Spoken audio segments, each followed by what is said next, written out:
Hi guys, welcome back to Doug's Basement Workshop. Nothing fancy in this video for you guys today. This is a really fun project though.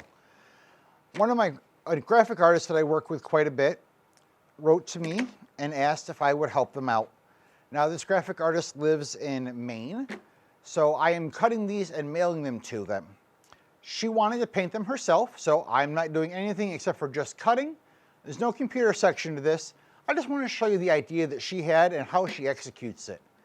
She's going to paint them. I'm not sure how yet, but I'm going to ask her to send me some pictures so I can maybe throw those in later.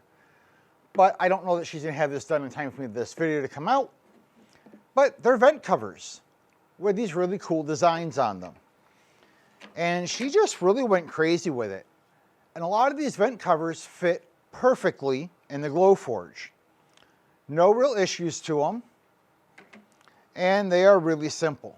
The blue tape, if you're trying to figure out what the blue tape says, is telling them what room she told us it was when she sent it to us. Now, those are all standard vent covers, not a big deal. Now, there was one vent cover that was huge. My first thought was, I have a CNC machine, I can do it on the big CNC machine, but trying to cut this type of wood on the big CNC machine can be challenging.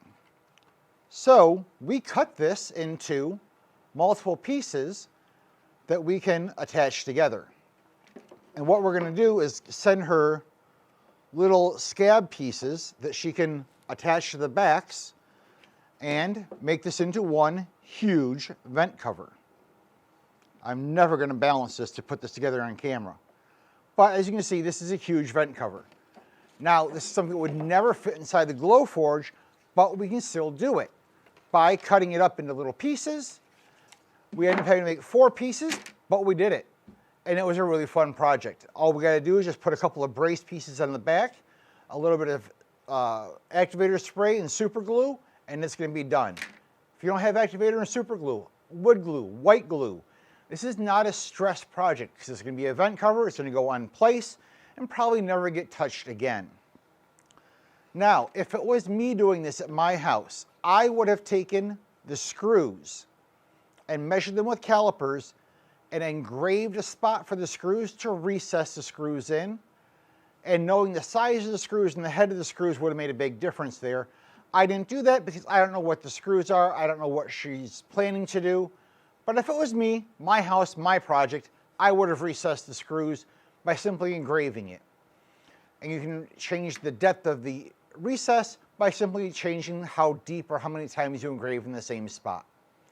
So guys, fun, simple project. Let me know, would you guys make your own vent covers? Is that something you would take the time to do? Because I gotta tell you, after seeing this, I'm thinking about maybe making a couple for myself. At least my cold air returns. My cold air returns are pretty ugly in my house. It's an older house.